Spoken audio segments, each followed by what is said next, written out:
Hi అండి. Antibiotics ఎలా ఇవ్వాలి? ఎప్పుడు ఇవ్వాలి?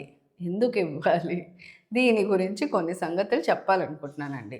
డాక్టర్స్ ప్రిస్క్రిప్షన్ లేకుండా ఎవరు కూడా యాంటీబయాటిక్స్ యూజ్ చేయకూడదు.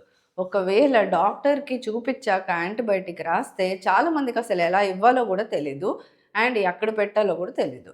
So, any dry syrups, water అనేది దాంట్లోనే వాళ్ళే ఇస్తారు. Sterile water.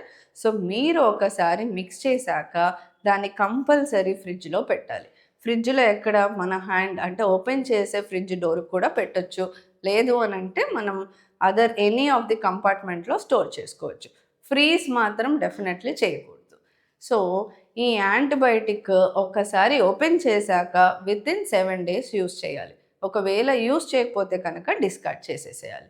అండ్ ఇక్కడ ఇంపార్టెంట్ థింగ్ ఏం చెప్పాలనుకుంటున్నాను అనంటే, యాంటీబయోటిక్ డాక్టర్ ప్రిస్క్రైబ్ చేసిన టైం వరకి ఖచ్చితంగా ఇవ్వాలి.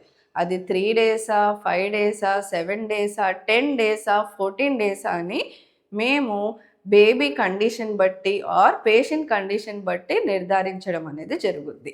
మీరు ఒకవేళ ఇలా ప్రిస్క్రైబ్డ్ టైమ్ లైన్‌లో యూజ్ చేయలేదే అనుకోండి, ఆర్ బేబీ బెటర్ అయిపోయింది అని 2 డేస్‌లోనే మానేశారే అనుకోండి. అప్పుడు జరిగేదేంటి? ఫ్యూచర్‌లో ఇదే యాంటీబయాటిక్ బేబీకి పని చేయకుండా లోపటున్న బ్యాక్టీరియా దానికి అగెయిన్స్ట్ పవర్ అనేది తయారు చేసుకుంటది.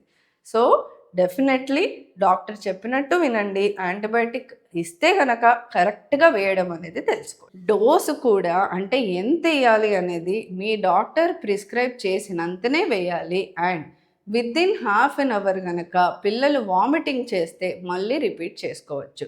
అండ్ 2 టైమ్స్ ఎయ్యాలా? సింగిల్ టైమ్ ఎయ్యాలా? 3 టైమ్స్ ఎయ్యాలా? అనేది కూడా depends upon a type of antibiotic ఇచ్చారు అండ్ ఎందుకు ఇచ్చారు దాన్ని బట్టి నిర్ధారించడం జరుగుతుంది.